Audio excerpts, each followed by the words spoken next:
राजस्थान एक ऐसा राज्य जहाँ पर हर मौसम, चुनाव, नेता सब कुछ बदल जाता है। यहाँ पर अगर किसी को राजनीति में शुरुआत करनी है, राजनीति में काम करना है, तो कैसे किया जाए?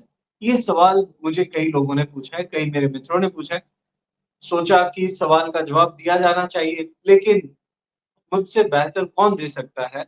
ये सोच में मैं मेरी खोज जो थी खत्म हुई।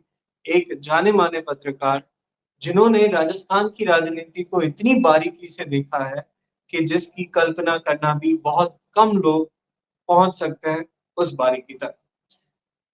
मैं स्वागत करता हूँ शत्रुघ्न सर आपका बहुत-बहुत स्वागत है आपका आज की चर्चा में। नमस्कार और धन्यवाद सर आपका। आपने मेरे को ज्वाइन किया। सर मेरा आपसे पहला और सीधा सवाल है कि अगर किसी आदमी को राजनीति में शुरुआत रखनी, कदम रखना है, तो उसे क्या करना चाहिए? कहाँ से शुरुआत करे? क्या करे वो? देखिए, हमारे देश में खासकर जो राजनीति है या लोकतांत्रिक जो व्यवस्था है, वो 1947 में ही शुरू हुआ है। हम कोई ज़्यादा पुराना लोकतंत्र नहीं है और संसदीय प्रणाली नहीं है, क्योंकि वर्षों तक हमारे यहाँ पे राजाशाही रही है। चाहे वो हमारे जो देशी राजा थे, भारत के 565 जो रजवाड़े थे वो हों या उसके बाद मुगल आए हों। ठीक है, 200 साल तक लगभग अंग्रेजों ने राज किया और अंग्रेजों का एक सिस्टम था, जिससे जिसको हमने एडॉप्ट किया है, और वो एक डेमोक्रेटिक और पार्लियामेंट्री जो अफेयर्स जिसको बोलते हैं, वो था। और मेरा जो ऑब्जर्वेशन है वो ये कहता है कि अंग्रेज अगर बीच में नहीं आते 200 साल, तो शायद पता नहीं हम लोग एक देश के रूप में बन पाते, नहीं बन पाते, एक लोकतंत्र एस्टेब्लिश हो पाता कि नहीं हो पाता। तो अंग्रेजों की जो भूमिका है हमारे ये वर्तमान देश की शासन व्यवस्था में, वो एक बहुत बड़ी भूमिका है और एक कारण बना है वो। भले उसके एनालिसिस हम नेगेटिव पॉजिटिव अलग तरीके से कर सकते हैं, लेकिन ये जो एक अंग्रेजों का शासनकाल भारत में आया, वो एक टर्निंग पॉइंट था हमारे लिए, और उसी की वजह से एक लोकतांत्रिक और डेमोक्रेटिक जो सिस्टम सेटअप हुआ है हमारे देश में, वो है पहली चीज। दूसरी चीज, लोकतंत्र और जो राजनीति की जो आप बात कर रहे हैं, राजनीति आज भी भारत में सेवा का माध्यम मानी गई है। आप किसी भी क्षेत्र में देख लीजिए, किसी भी क्षेत्र को एनालाइज करेंगे तो आप देखेंगे वहाँ पे गिव एंड टेक का एक सिस्टम चलता है, चाहे वो व्यापार हो, चाहे दूसरा कोई उद्योग धंधे हो। लेकिन राजनीति को हम आज भी सेवा और त्याग का एक माध्यम मानते हैं। ठीक है, हर एक जो राजनीतिक दल है या राजनेता है, एक अपना एक महत्वाकांक्षा और एक फायदे की सोच लेकर आता होगा। लेकिन इन सब के बावजूद कहीं न कहीं त्याग और सेवा, ये आगे हर एक दल के होती है, हर एक नेता को ये अपनानी होती है। और जो नेता, जो राजनीतिक दल इसको जनता के साथ कम्युनिकेट भी कर लेता है और जनता को समझा पाने में, मतलब चुनाव वही जीतता है जो जनता के साथ आसानी से कम्युनिकेट कर। ठीक है, तो हम जो बात कर रहे थे कि राजनीति जो है भारत में आज भी सेवा और त्याग का एक विषय है, और उसको लेकर के लोग, देखिए कई उदाहरण हैं। सरदार पटेल का एक मैं सबसे बड़ा उदाहरण दूंगा कि जब पहली बार भारत में प्रधानमंत्री का चयन होने वाला था, या एक कांग्रेस पार्टी के सबसे प्रमुख नेता का चुनाव हो रहा था, तो उस वक्त जो जो बातें हुई, जो चीजें घटनाक्रम हुआ था, वो आज भी लोगों को मतलब प्रभावित करता है कि सरदार पटेल ने उस वक्त गांधी जी की एक बात पे कांग्रेस अध्यक्ष पद का जो था, कांग्रेस अध्यक्ष पद उनको मिल रहा था, उसको उन्होंने छोड़ दिया। और वो पद छोड़ने का मतलब था कि सीधे सीधे उन्होंने भविष्य में जो प्रधानमंत्री का पद मिलने वाला था उसको उन्होंने छोड़ा है। तो भारतीय राजनीति में सरदार पटेल का ये जो उदाहरण है ना, एक वो बन गया है कि कहीं पर भी अगर आप देखेंगे तो इससे बड़ा उदाहरण भारत की राजनीति में नहीं मिलेगा कि कोई ने किसी व्यक्ति ने एक बात कहने पर, गांधी जी उनके सखा भी थे और उनके गुरु भी थे, इसलिए वो गांधी जी की कोई बात नहीं टालते थे और उन्होंने उनकी एक छोटी सी बात पे कहा भाई ठीक है, आप जैसा बोलेंगे वैसा करेंगे। लेकिन वही बात जब भारत और पाकिस्तान के अलग होने की बात आई और गांधी जी एक समय पे माउंटबेटन से मिलकर के उनको ये तैयार कर रहे थे कि आप देश के टुकड़े मत कीजिए, प्रधानमंत्री जिन्ना को बना दीजिए। वो जब बात आई तब नेहरू जी और सरदार पटेल दोनों ने गांधी जी की बात मानने से साफ इनकार करते हुए कह दिया कि ये बात हम नहीं मानेंगे, आपकी हर बात हम मानते आए हैं लेकिन ये बात नहीं मानेंगे। उसका जो अगर आप अर्थ लगाएंगे या आप उसको एनालिसिस करेंगे तो आप पाएंगे कि जब राष्ट्र की बात आएगी, जब जनहित की बात आएगी तो सरदार पटेल ने गांधी जी की बात मानने से इनकार कर दिया। लेकिन जब खुद व्यक्तिगत रूप से उनको कोई पद या कोई चीजें छोड़ने की बात आई तो उन्होंने गांधी जी की बात को सहर्ष स्वीकार कर लिया। तो राजनीति में दो चीजें होती है कि एक व्यक्तिगत जीवन और एक सार्वजनिक जीवन। कई बार हम सुनते हैं राजनेता बोलते हैं कि देखिए मैं सार्वजनिक जीवन में हूँ और मेरा इस तरीके का जीवन चरित्र है और मेरे पास ये चीजें हैं जो मेरी संपत्ति है। तो सार्वजनिक जीवन में आप किस तरह दिखते हैं, किस तरीके से व्यवहार करते हैं, और जब आपको निर्णय करने का समय आता है तब आप किस तरह से निर्णय लेते हैं, किस चीजों के बाध्य होकर निर्णय लेते हैं, किस चीजों के स्वार्थवश निर्णय लेते हैं, ये बहुत महत्वपूर्ण होता है। यस सर, तो आपने जैसे बोला वैसे ही मैं भी कई सारे चीजें दिमाग में आ रही थी कि कई मुख्यमंत्रियों ने भी इस्तीफे दिए हैं, कई रेल बिल्कुल। दुर्घटनाओं में भी यस यस रेल यस। मंत्रियों ने दिए हैं। 2014 के बाद तो पूरा सिनेरियो चेंज हो गया है। उसके बाद से देश में ये नहीं हो रहा है कि नहीं हो रहा है। इस्तीफा वगैरह हो रहा है। तो क्या क्या देखिए अभी की जो हालात पॉलिटिक्स की है, इसमें अगर किसी को एंटर होना है तो उसे क्या अपना मेंटल तैयारी करके जाना चाहिए पार्टी के, और देखिए किस दो पार्टी चीजें में हैं। जाना चाहिए?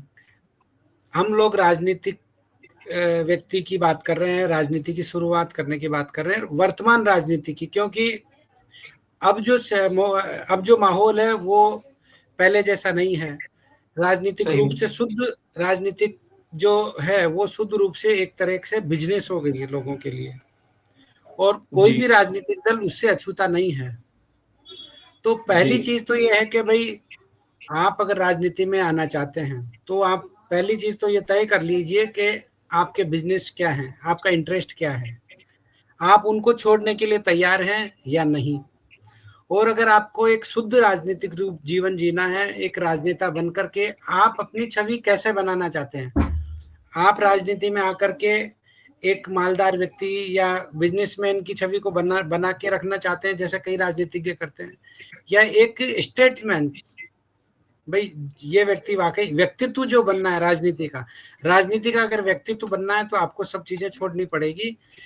ठीक है, एक जगह पे आपको कि आप निजी जिंदगी या आप परिवार का पालन पोषण कैसे करेंगे, उसके लिए आपको एक खुद से एक व्यवस्था खड़ी करनी पड़ेगी, खुद से व्यवस्था बनानी पड़ेगी ताकि आप परिवार को ये तकलीफ नहीं सहनी पड़े कि रोजमर्रा के खर्चे भी किसी से मांगने पड़े।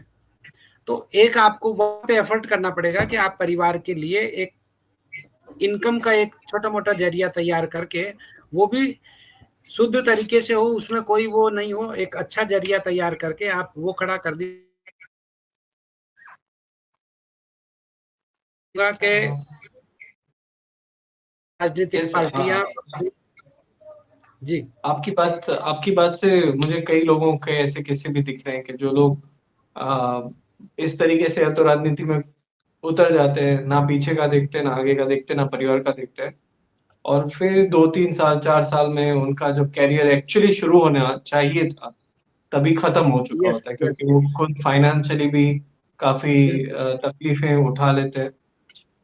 तो अब मैं यस सर भाई राजस्थान की भावनाओं, आपसे।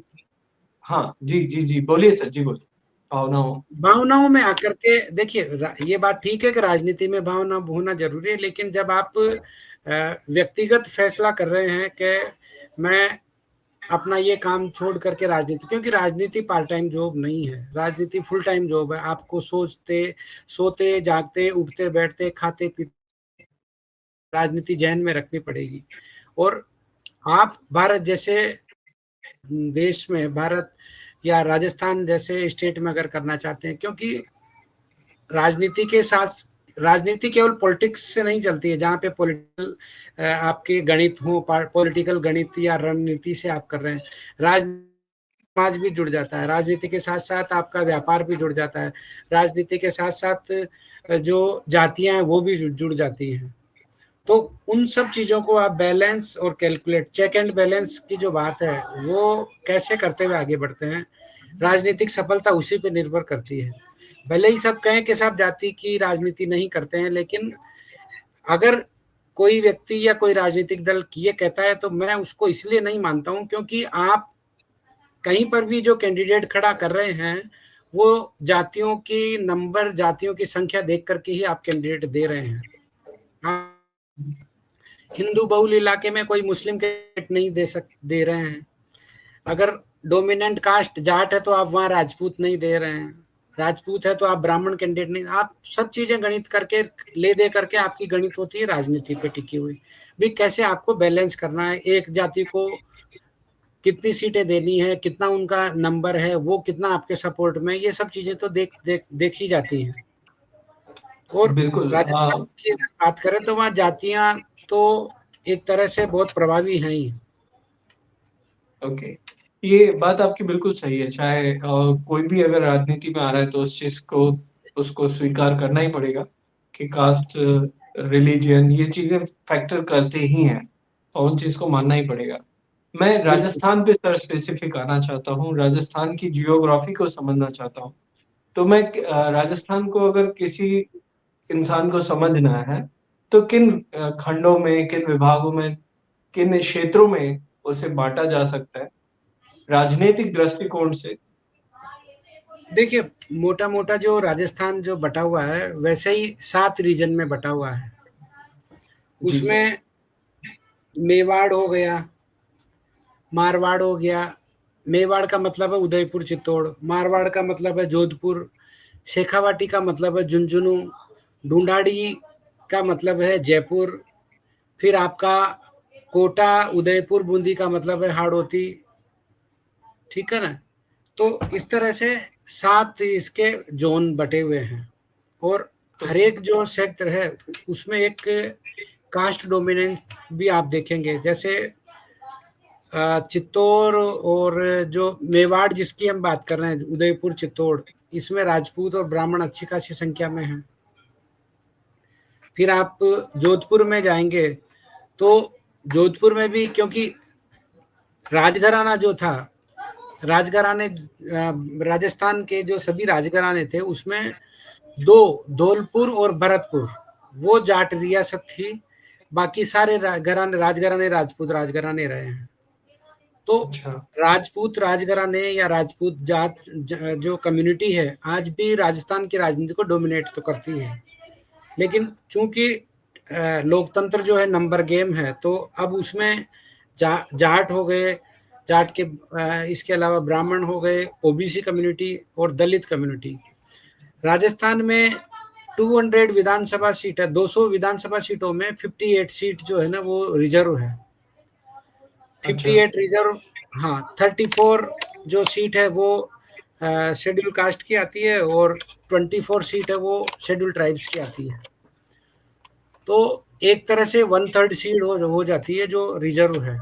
और यही कारण है कि हर चुनाव में कोई भी जो लोकल लीडर होते हैं वो बीएसपी का टिकट ला करके 5-7 सीट बीएसपी की निकल जाती है, बिना किसी तैयारी के, बिना किसी कोई माहौल के। हर चुनाव, पिछले 2 चुनाव आप देख लीजिए, 6 सीट हमेशा आती है इनकी। और ये बात सही है। ये हाँ, बात बिल्कुल सही है।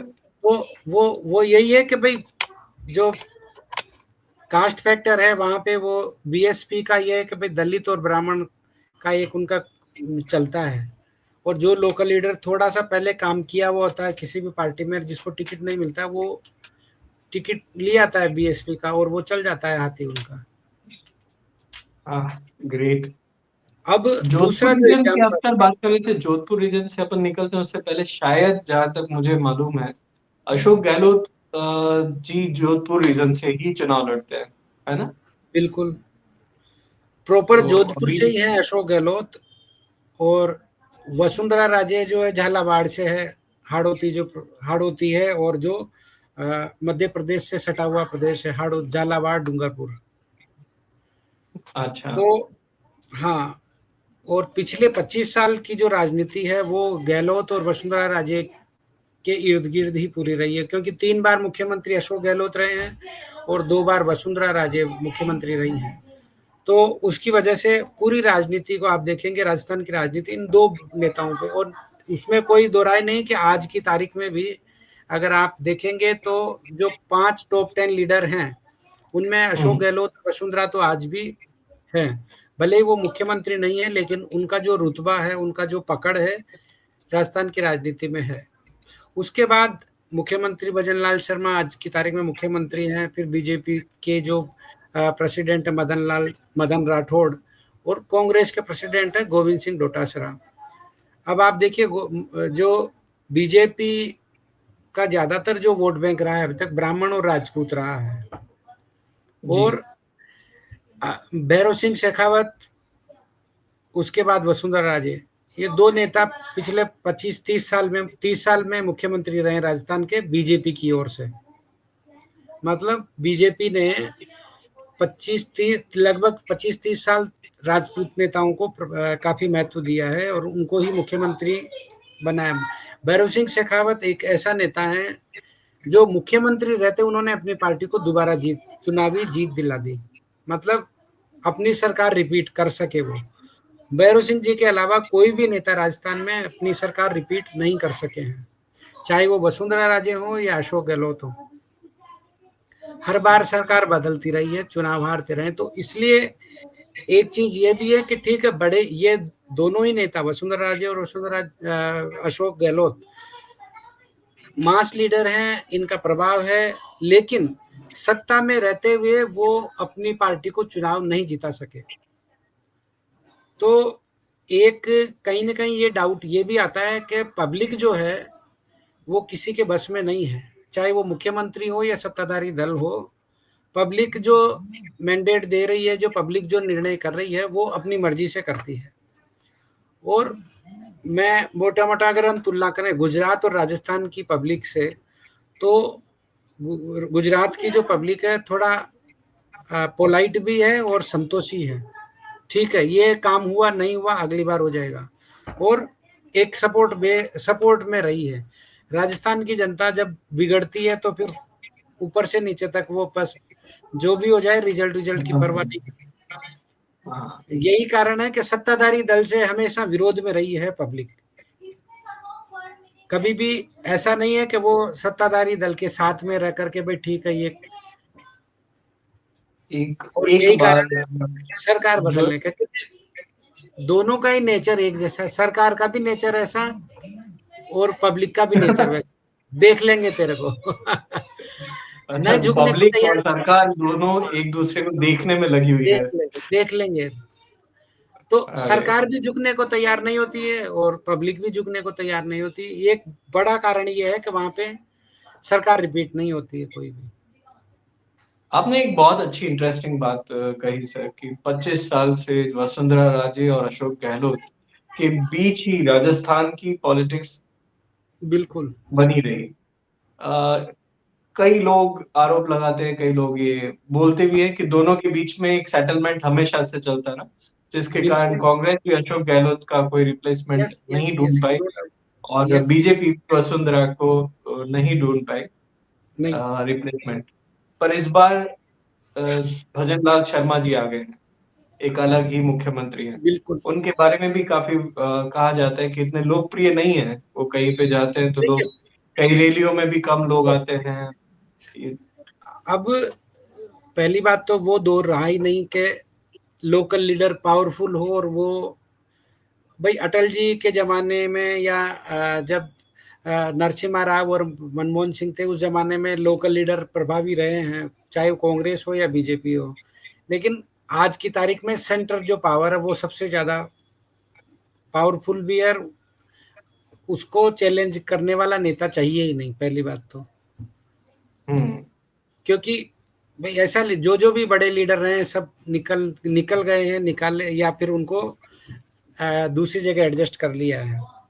अब वसुंधरा राजे 2 बार मुख्यमंत्री बन चुके हैं, पावरफुल लीडर हैं और बीजेपी का जो स्थापना है उसमें उनके जो माताजी हैं विजया राजे सिंधिया, उनका बहुत बड़ा योगदान रहा है।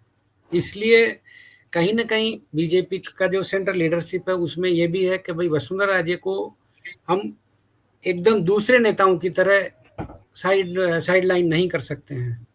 तो उनको एक जो बोलते हैं भाई सम्मानजनक वो उनको पोस्ट दे के रखना पड़ता है। और रही बात यह कि राजस्थान में 25 साल से ये दोनों ही शासन कर रहे हैं, दोनों में एक अच्छी अंडरस्टैंडिंग है। उसका सबसे बड़ा एग्जाम्पल जब सचिन पायलट कांग्रेस के विधायकों को लेकर बाहर चले गए थे और लगभग ये था कि भाई अगर 2-4 विधायक और तैयार हो जाते हैं सचिन के साथ में तो ये सरकार गिर जाएगी। लेकिन वसुंधरा राजे ने उसमें टांग लगा अड़ा दी कि भाई आप ये कंप्रोमाइज नहीं करेंगे। बीजेपी को साफ बोल दिया भाई मैं इसमें एग्री नहीं हूँ, आप ये सरकार गिरा के अपनी सरकार बनाते हैं और सचिन पायलट को ला करके उनको बहुत बड़ा पद देते हैं। बड़ा पद का मतलब उनको मुख्यमंत्री भी आप बनाते हैं, तो हम उसको एग्री नहीं करेंगे।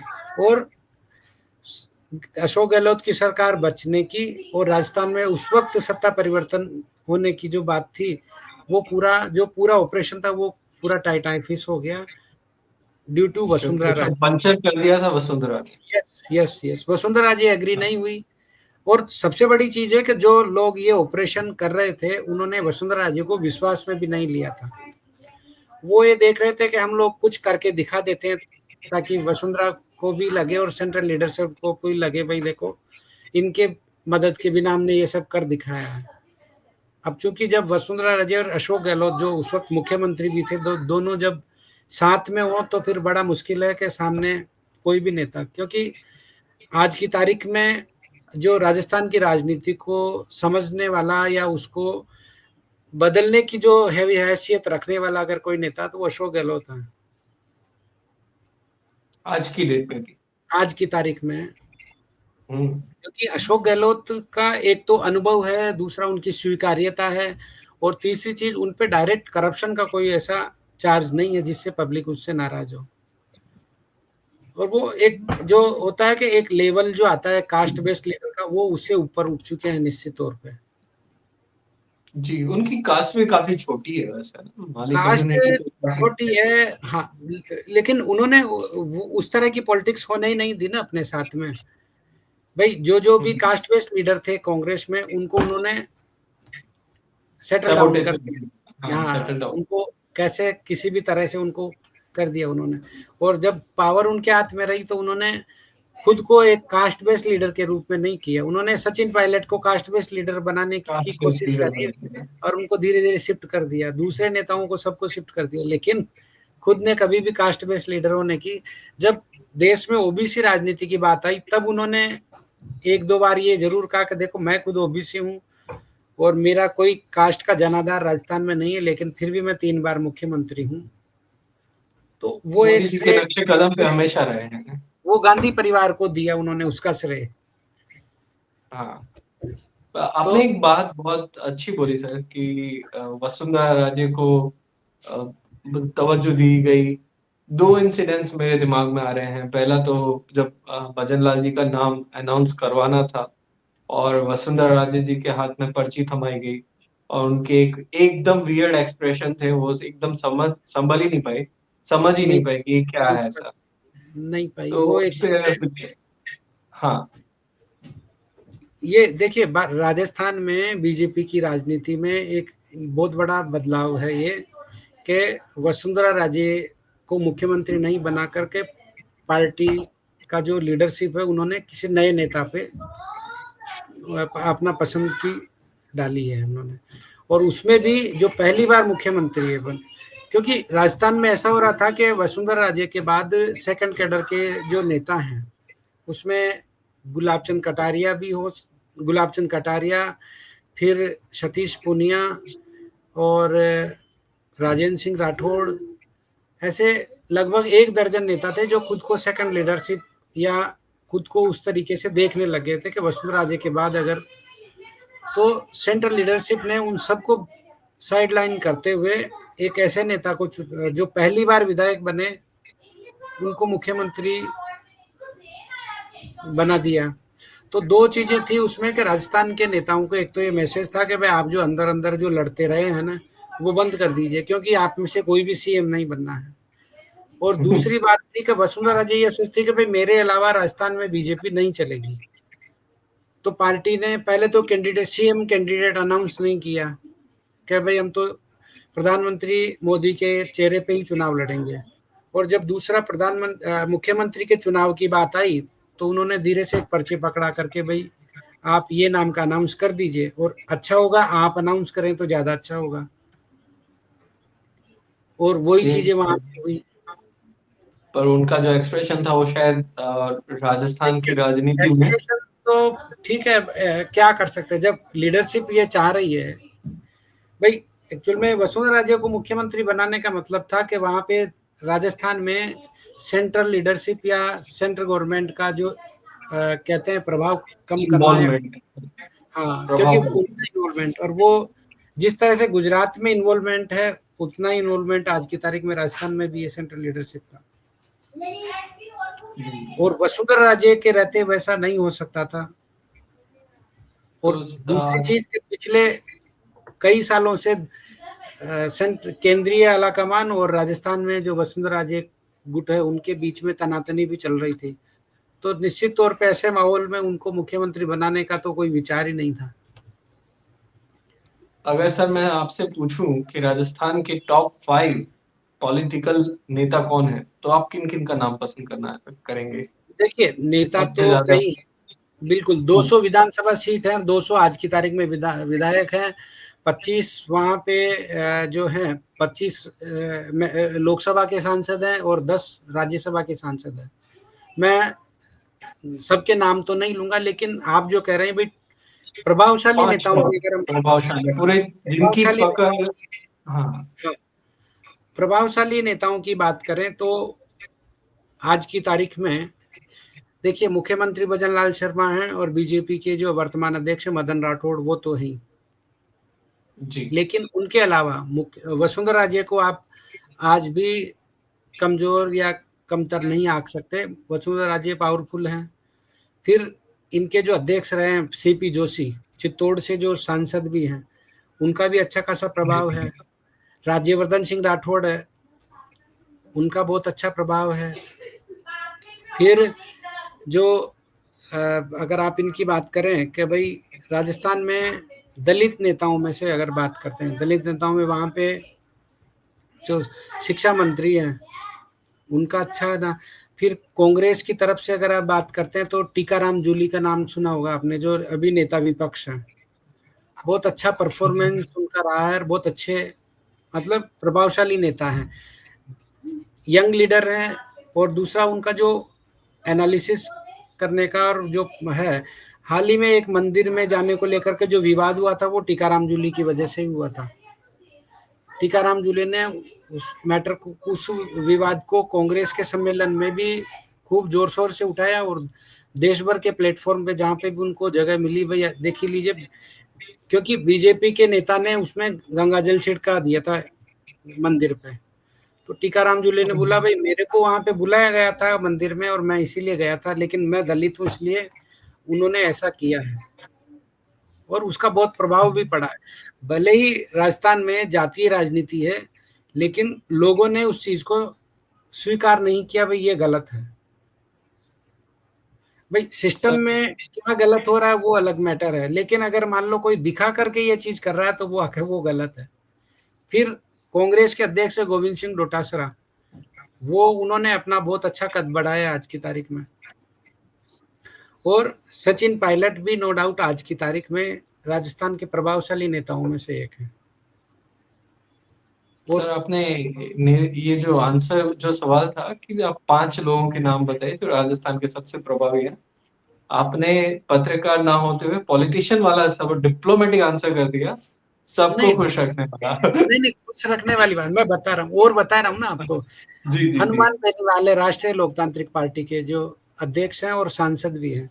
वो अपनी पार्टी से दूसरी बार सांसद बने हैं, जी। हनुमान बेनीवाल। और क्योंकि वो जाट कम्युनिटी से आते हैं और जाट समाज में उनका अच्छा खासा प्रभाव है, खासकर जो यूथ है जाट समाज के, वो उसके दीवाने हैं। एकदम बिंदास बोलते हैं, खुल करके बोलते हैं। कोई किसी तरह की जो कहते हैं ना एक राजनीति में आपको डेकोरम मेंटेन करना है या प्रोटोकॉल, वो कुछ भी नहीं करते, एकदम हाँ, बिंदास। वो नहीं मेंटेन करते हाँ, और उसी के हनुमान कारण शायद पूरे देश में हाँ उनकी चर्चा भी होती रहती है। बिल्कुल हनुमान बेनीवाल है। उन्होंने जो किसान आंदोलन था उस वक्त, जो एनडीए के वो अलायंस में थे, अलायंस छोड़ करके वो आ गए थे किसान आंदोलन के वक्त। और उसके पहले जो विधानसभा चुनाव था उसमें कांग्रेस के खिलाफ, मतलब एनडीए के साथ अलायंस में चुनाव लड़े थे वो। और अच्छा। आज की तारीख में उनके 2 विधायक भी हैं, खुद लोकसभा के सांसद हैं। एक बात। फिर एक और इस जो अगर क्वेश्चन को नाम आता थोड़ा सा और स्पेसिफिक कर देता हूँ। अगर हमें टॉप राजनेता समझना हो कि अभी इनकी जो पॉपुलैरिटी वो सबसे ज्यादा है, तो हाँ किसका नाम हम लेंगे? एक देखिए, नाम।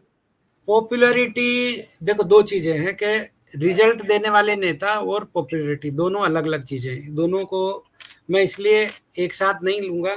पॉपुलैरिटी में रविंद्र सिंह भाटी हैं जो शिव के विधायक हैं। जी। ये जोधपुर के पास में आता है शिव विधानसभा। पॉपुलैरिटी अगर चुनाव के दौरान आपने देखा होगा तो सबसे ज्यादा पॉपुलर रविंद्र सिंह भाटी थे। आपको आप सोशल मीडिया, टीवी चैनल सब जगह देखेंगे बिल्कुल, उनकी बिल्कुल। चर्चा। तो उसका एक कारण लेकिन ये था लोकसभा कि में चुनाव हार गए वो शायद। हाँ, लेकिन वो लोकसभा चुनाव हार गए बाद में। भाई जी। पॉपुलैरिटी, वो विधानसभा चुनाव जीत गए, बाद में लोकसभा चुनाव लड़ा, लोकसभा नहीं जीत सके। तो उस जगह वहां की जो पॉपुलैरिटी थी वो वहां पे उनकी खत्म हो गया, उसका जो चार्म था वो खत्म हो गया। लेकिन विधानसभा चुनाव में इतना पॉपुलर हो गए थे कि वो इंडिपेंडेंट चुनाव लड़े और उनको राजस्थान का भविष्य का नेता माना जाने लगा। भाई हो सकता है कभी ये भी सीएम बने, पर वैसा हुआ नहीं क्योंकि उनका जो पॉपुलैरिटी जो थी यूथ में थी। और स्पेशली जो कोचिंग वाला जो यूथ था, एक्चुअल जी। में उनका जो आंदोलन छात्र राजनीति वो रही, वो स्टूडेंट लीडर्स और स्टूडेंट के बीच में रही। इसलिए वो जो क्राउड था ना उसका वो पूरा 100% सपोर्ट बेस उनको था। तो इसकी वजह से विधानसभा चुनाव में उनको उसका सपोर्ट और जो लोकप्रियता का जो उन्होंने प्रदर्शन किया वो उसकी वजह से था। लेकिन एक्चुअल जो सपोर्ट वो बेस है और चुनाव जीतने के लिए चाहिए वो उसमें नहीं था उनके पास। सचिन पायलट आज की तारीख में बहुत पॉपुलर लीडर है। स्टेट वाइज उनकी जो पॉपुलैरिटी है वो है, और नो डाउट अपने कम्युनिटी के अलावा बाहर भी उनकी पॉपुलैरिटी है। लेकिन बिल्कुल। सचिन पायलट के साथ में प्रॉब्लम ये है कि वो जिस कम्युनिटी से आते हैं वो कम्युनिटी का जो चुनावी गठजोड़ बनना चाहिए वो न जाटों से बन पाता है, न राजपूतों से बन पाता है, न ब्राह्मणों से बन पाता है। और ये तीनों ही जो कास्ट है मास कम्युनिटी मानी जाती है राजस्थान की। बिल्कुल सही बात है। तो दिक्कत यह है कि कोई भी जैसे चुनाव से पहले मुख्यमंत्री का कैंडिडेट अनाउंस करने की बात आएगी तो सीएम पद को लेकर के जल्दी से सचिन पायलट के नाम पे एग्री नहीं कर पाएंगे। मतलब राजस्थान की फिलहाल ऐसी स्थिति है कि हर ज्ञाति में जाति के अंदर एक बड़ा नाम जरूर है, लेकिन यस, पूरे राजस्थान प्रदेश में कोई ऐसा फिलहाल नहीं है कि नहीं जिसकी है पॉपुलैरिटी बहुत ज्यादा हो, जैसे एक जमाने में वसुंधरा और गहलोत जी की हुआ करती थी। बिल्कुल। वो उसके बाद देखिए मैंने वही 2 नाम बताए। एक तो गोविंद सिंह डोटासरा जी। कांग्रेस के अध्यक्ष है, आज की तारीख में उनका जो पॉपुलैरिटी है शानदार है। सतीश पूनिया अच्छे नेता हैं, जाट कम्युनिटी से हैं। और हरियाणा के प्रभारी थे जब हरियाणा में बीजेपी सत्ता में आ गई चौथी बार। लेकिन प्रॉब्लम यह है कि जब वो खुद विधानसभा का चुनाव लड़ हार रहे गए, थे, विधानसभा का चुनाव हार गए। तो दिक्कत ये कि भाई आप पॉपुलैरिटी और रिजल्ट ओरिएंटेड लीडर की जब बात करते हैं तो वो दोनों चीजें नहीं होती है। समझ सकते हैं सर। मैं आपसे लास्ट 1 मिनट का आप समय लेना चाहूंगा। बिल्कुल। अगर ऐसा कोई सीख आपको देनी है कि किसी भी इंसान को पॉलिटिक्स में तो काम कर रहा है या करने का मन बना रहा है, ज्वाइन करने का सोच रहा है, या तो आप उसको क्या एक सीख ऐसी देंगे कि अगर आप राजनीति में जाना चाह रहे हो, राजनीति में काम कर रहे हो, तो इतना तो कम से कम करिए। देखिए, दो चीजें मैंने पहले इंडिकेट करने की कोशिश की थी और एक बार फाइनली मैं और बता देता हूँ। खासकर राजस्थान की बात करता हूँ मैं। अगर राजस्थान में किसी को भी अपनी राजनीति की शुरुआत करनी है तो सबसे पहले तो यह है कि उसको किसी भी कास्ट के खांचे में नहीं बैठना है, उतरना नहीं है कि भाई मैं ये कास्ट का हूँ। ठीक है, हर एक व्यक्ति की एक कास्ट है, बाई बोर्न है वो, लेकिन आपको दिमाग से उसको निकालनी पड़ेगी। आपको एक जो जनरल जो होता है, भाई मैं एक जस्टिफिकेशन करना होगा हर कास्ट के साथ में आपको। भाई अगर जो बात सच की बात आएगी तो मैं सच के साथ खड़ा रहूंगा, न्याय की बात आएगी तो मैं न्याय के साथ खड़ा रहूंगा, भले मेरी कास्ट मेरे साथ हो या नहीं हो।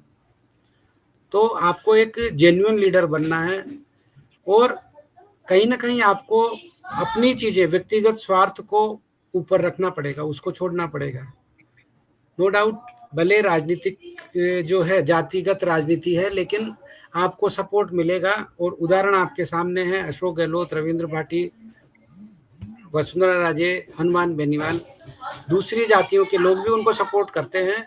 लेकिन वही है कि उन्होंने जो एक कैलकुलेशन होती है, भाई हमको कहाँ तक आगे बढ़ना है, वो कैलकुलेशन में शायद कहीं न कहीं वो गलत हुए। अदरवाइज किसी भी नेता को इग्नोर नहीं किया जा सकता है किसी भी राजनीतिक दल से। सही बात है। तो ये चीज है कि बहुत अच्छी बात आपने बताई। प्रोफेशनल अप्रोच जो है ना आपको, एक तो आपकी जी, खुद की प्रोफेशनल इमेज और दूसरा पॉलिटिक्स में आपको एक प्रोफेशनल अप्रोच बनानी पड़ेगी, ताकि आप एक जाति के खांचे में बैठ मतलब फिट नहीं हो जाएं।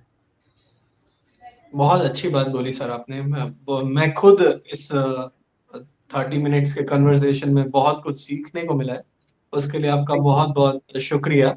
सबसे अच्छी बात मुझे जो आखिर में लगी और जो मुझे थॉट भी आया कि राजनीति में आने वाले इंसान को सभी कम्युनिटी, सभी वर्ग में होना चाहिए, क्योंकि कोई एक वर्ग में से आप कभी बड़े नेता नहीं बन सकते हो। वर्षों एक पहले मैंने एक सेफोलॉजिस्ट विद्युत जोशी जी से ये सवाल किया था कि आपको राजनीति में, अगर मुझे राजनीति में सफल होना है तो मुझे क्या करना चाहिए, क्या मिनिमम गुण मेरे पास होने चाहिए। उन्होंने मुझे बोला था कि आपके पास 2 गुण होने चाहिए। पहला, आप कृष्ण की भूमिका में आपको आना पड़ेगा। कृष्ण एक ऐसे अवतार हैं जो बच्चों के साथ बच्चे बन सकते हैं, महिलाओं के साथ रास खेल सकते हैं, बिल्कुल या आपको बूढ़ों के साथ सत्संग कर सकते हैं, और इस तरीके से आप सभी के साथ बैठ सकते हैं।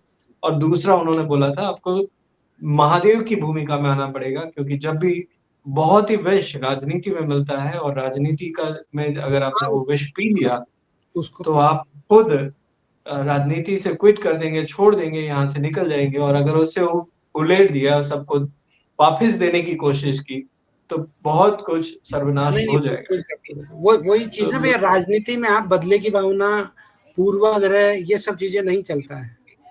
आपको दिल बड़ा रखना है, सबका सम्मान करना है।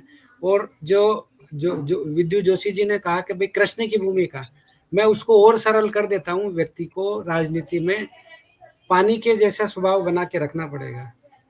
सही बात है सर। तो पानी का जो स्वभाव है वैसा ही बन के आप राजनीति कर सकते हो। अदरवाइज ठीक है, आपको चुनाव ही जीतना तो आप एक कास्ट को डोमिनेट करके या एक कास्ट के साथ बैठ करके आप चुनाव जीत लीजिए। बाकी आप सही अर्थ में अगर आप किसी प्रदेश के किसी भी एरिया के या किसी दल के अगर नेता बनना, तो नेता नहीं बन पाएंगे आप। बिल्कुल सही कहा आपने। आपसे सर बातें खत्म करने का मन नहीं कर रहा है, पर हम आपको वापस भी बुलाएंगे, क्योंकि बिल्कुल हम फिर बैठेंगे। राजस्थान के हर जिलों के बारे में, राजस्थान इतना बड़ा स्टेट है, दिल के करीब है, तो उसके बारे में काफी कुछ जानना है। आपके पास गुजरात की भी इतनी सारी नॉलेज है, तो गुजरात पे यस भी जरूर बात करेंगे। तब बिल्कुल। तक और सभी दर्शकों से रिक्वेस्ट है कि अगर आपके भी कोई सवाल हैं जो सर से अगली बार पूछे जाने चाहिए, तो कमेंट में या तो फिर नंबर डिस्प्ले हो रहा है उस पर आप मुझे लिख के भेज दीजिए। मिलते हैं अगले एपिसोड में, तब तक के लिए आप सभी का बहुत बहुत धन्यवाद। जय हिंद। नमस्कार, सबको बहुत बहुत धन्यवाद, अभिनंदन।